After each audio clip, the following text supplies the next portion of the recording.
Assalamualaikum warahmatullahi wabarakatuh. Perkenalkan, nama saya Elvira, NIK 19303021, Prodi Teknik Budidaya Perikanan. Di sini saya akan menjelaskan tentang sumber sampah, marine debris. Sumber terbesar sampah laut di Indonesia adalah dari daratan. Sampah ini umumnya berasal dari limbah rumah tangga, industri kecil, limbah pertanian yang dibuang ke badan sungai yang akhirnya sampai ke laut. Produksi sampah nasional Indonesia tahun 2017 sebesar 65,8 juta ton dan tahun 2018 berkisar 65,752 juta ton, dan tahun ini diperkirakan antara 66 sampai 67 juta ton dengan komposisi 60% sampah organik dan sampah plastik 50%.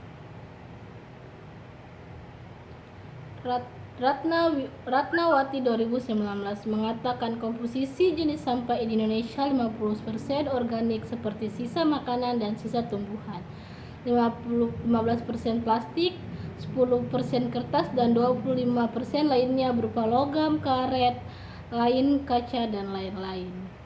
Bagaimana cara sampah terdistribusi luas di laut? Sampah masuk ke laut terbawa oleh arus dan bergerak mengikuti arah arus laut disebut dengan sampah laut. Sampah laut adalah bahan sisa produk yang tertinggal atau sengaja dibuang ke laut. Objek-objek yang dialirkan ke laut melalui sungai dan saluran pembuangan limbah rumah tangga dan industri. Secara umum, sampah laut merupakan setiap benda yang ada di permukaan laut, dalam laut, dan pantai sebagai dampak dari aktivitas manusia. Dampaknya yaitu akhir-akhir ini dampak sampah plastik pada biota di laut sering ditemukan, antara lain kasus penyu laut yang terganggu pernafasannya dengan adanya sedotan masuk ke lubang hidung, paus yang mati ditemukan sampah plastik di perut. Selain itu, sampah laut mengurangi keindahan penyelam alam laut, terumbu karang maupun pesisir. Kebijakan pemerintah. Ada beberapa dasar hukum lingkungan internasional yang dilakukan pemerintah terhadap pencemaran laut, yakni Konvensi Internasional yang ditandatangani pada tanggal 29 Desember 1972 dan mulai berlaku pada tanggal 30 Agustus 1975.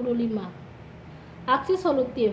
Aksi pada strategi pertama meliputi pengendalian sampah pada daerah aliran sungai, DAS, pengendalian sampah plastik dari sektor industri hulu dan hilir.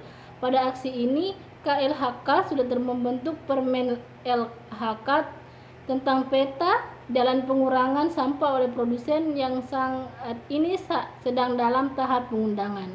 Untuk aksi strategi kedua meliputi pengelolaan sampah plastik yang berasal dari aktivitas transportasi laut, kegiatan di kawasan wisata bahari, kelautan dan perikanan, serta pesisir dan pulau-pulau kecil. Selanjutnya, aksi untuk strategi ketiga meliputi diversifikasi skema pendanaan di luar APBN atau APBD, memperkuat kelembagaan dan meningkatkan efektivitas pengawasan dan pelaksanaan penegakan hukum. Selanjutnya, aksi untuk strategi ketiga sedangkan aksi strategi keempat adalah memacu inovasi pengelolaan dan mengatasi pencemaran sampah di laut melalui riset dan pengembangan. Sekian informasi dari saya, semoga bermanfaat.